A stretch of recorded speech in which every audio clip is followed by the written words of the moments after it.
சரவணம்பட்டி முருகன் கோவில் இரத்தினகிரி குமரக்கடவுள் என்ற மருதாச்சலக்கடவுள் திருக்கோவில் என்றும் அழைக்கப்படும் கரட்டுமேடு கோயில் தமிழ்நாட்டின் கோயம்புத்தூர் புறநகர் பகுதியான சரவணம்பட்டியில் அமைந்துள்ள ஒரு அமைதியான மற்றும் ஆன்மீக எழுச்சி தரும் முருகன் கோயிலாகும்.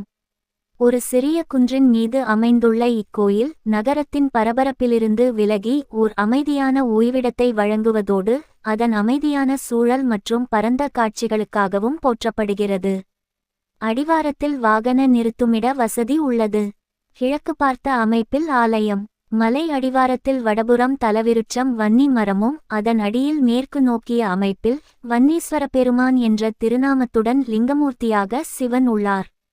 குமரக்கடவுள் மலைக்கோவில் மலை அடிவாரத்தில் உள்ள நுழைவுவாயில் அடுத்து ஒரு பெரிய மண்டபம் அமைந்துள்ளது.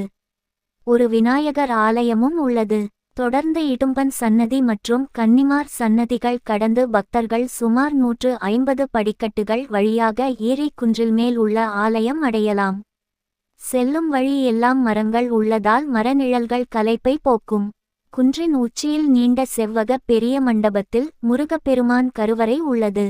அங்கு மிகவும் பிரியமானதாகவும் சக்தி வாய்ந்ததாகவும் வர்ணிக்கப்படும் வடிவத்தில் முருகப்பெருமான் எழுந்தருளியுள்ளார். முன்புறம் தீபத்தூண் அமைந்துள்ளது. மூலவர் கருவறை வலதுபுறம் தனி விநாயகர் சன்னதியும் உள்ளது. மேல் பிரகாரத்தில் தனி விநாயகர் மற்றும் ஒரு வேல் கருவறையும் அமைக்கப்பட்டுள்ளது. பிரகாரத்திலிருந்து கோவை பகுதி முழுமையும் காட்சி பெறலாம். மேற்கு தொடர்ச்சி மலையின் கீழ் நகரின் பல பகுதிகள் தூரத்துக்காட்சியாகவும் பார்க்கலாம். இக்கோயில் தினமும் அதிகாலை 6 மணி முதல் பிற்பகல் 1 வரையிலும் மீண்டும் மாலை 4 முதல் 7 மணி வரையிலும் திறந்திருப்பதால் ஆன்மீக தேடலில் இருப்பவர்களுக்கும் அமைதியான ஓர் இடத்தை தேடிச் சிந்திக்க விரும்பும் குடும்பங்களுக்கும் இது ஒரு பிரபலமான இடமாக விளங்குகிறது.